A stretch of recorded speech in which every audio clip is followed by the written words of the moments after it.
First of all, I don't know whether I told you or not, but I got to hear about this show, Freak Power, because of a New York Times article. I don't know whether I said this. No, So you didn't. yeah, yeah.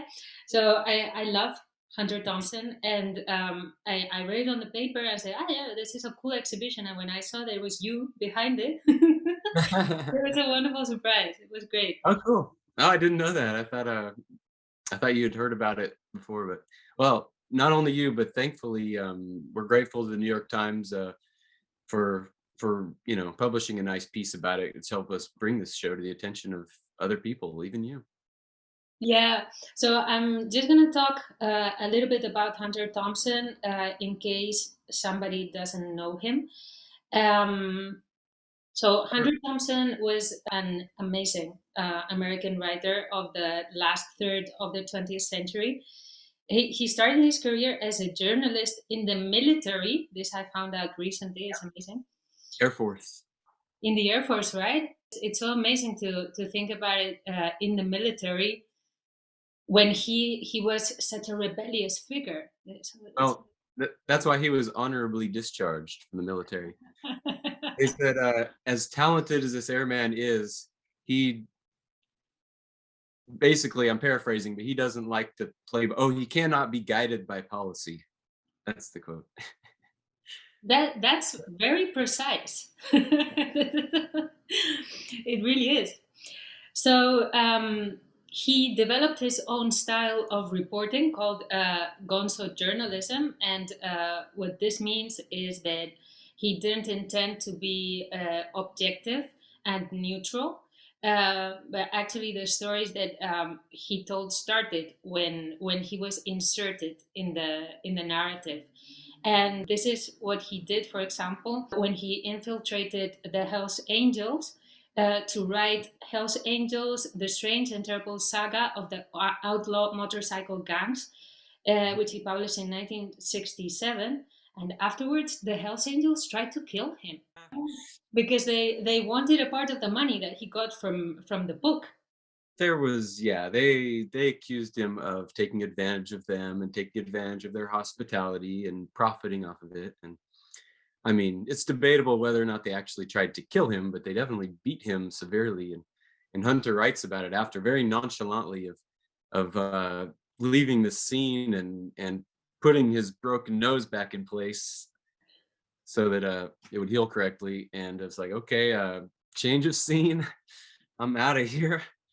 Um, yeah, and actually that haunted him for years because even during his political campaigns for sheriff and during later exploits, he was still afraid of Sonny, the head of of the Hells Angels, sending people after him. Which I mean, he had reason to believe. I'm pretty sure that there were times there were bikers secretly, following him and making it known that they got their eye on him. And anyway, in a very threatening way.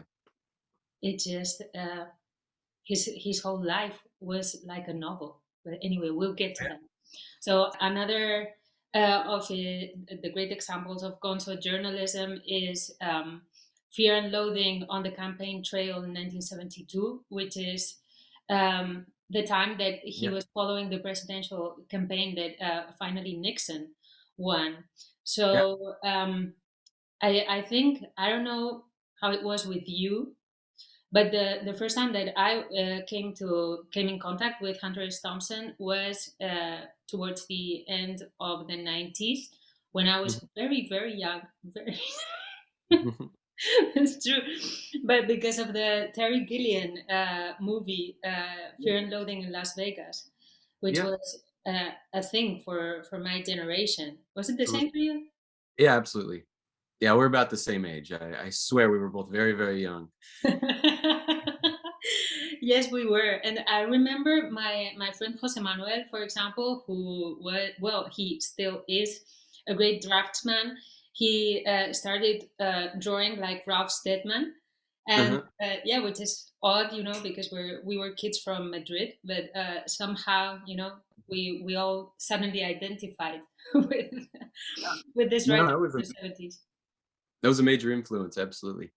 Yeah. Yeah, and, yeah, it was a pretty decent adaptation. If there's no perfect adaptation to film, but it was a I recently saw also Where the Buffalo Roam is uh-huh, the name. You know, with yeah, Bill Murray. yeah, totally, Yeah, it's a good movie. I thought it was pretty yeah, good. yeah. It stretches further from the facts you may say, but it's definitely worth seeing. Yeah, and Bill Murray is absolutely wonderful in that movie. It's probably the best I've seen from Bill Murray. Yeah. Yeah, really, really good. So Mhm. anyway, Hunter Thompson keeps being relevant, and I think the reason why he fascinates me the most is because he's an amazing writer. He's funny, he's sharp, he's fast, he's like a bullet. I mean, there's no superfluous word in his narrative. He's absolutely fantastic. And I think, in a way, he was bringing together very, very extreme and different facets. And this is why he's still a very, very interesting character. So, for example, he was this very masterful um, and very insightful writer, and he was also a great political thinker. But he was also an alcoholic, a public drug user, a bully many times, and by today's standards, probably an abuser as well. What do you think about this? Well, I don't. I'm not an expert on his full biography, and I'm very careful to not ever make any assertions or put him on any kind of pedestal as a model human being by any means. And because I've heard many differing accounts, but I think that I mean, I was lucky enough to meet his son Juan Thompson, who speaks very eloquently about the his Hunter Thompson as a father figure and all the ways in which he was so wonderful and such an inspiration, and yet had so many faults as a person, and was also, you know, as one would tell you, was a difficult person to grow up with. And so yeah, and I think that's clear, and I think everybody should already know that right now. But I mean, you know, just because you get some really valuable inspiration and some really great ideas from any one person, that does not mean they're a model human being. And Hunter Thompson, that very much applies to Hunter Thompson.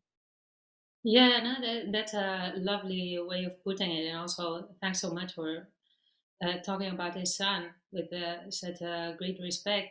I think that's very interesting. And also, I don't know, to a certain degree, to me, it's as if he created a character that he somehow ended up impersonating, and the character was fit for literature, but probably not that fit for life.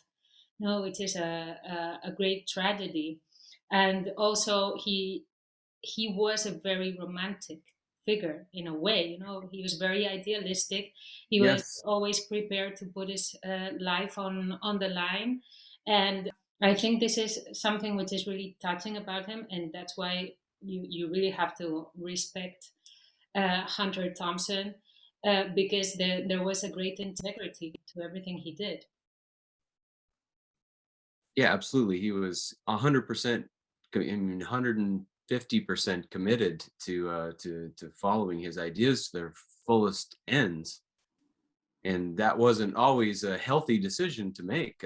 But he went there, and that's why we have books like you spoke of, Fear and Loathing on the Campaign Trail 72, and that's why we have some of the greatest literature and journalism that Okay, Yuri, what was Greek power?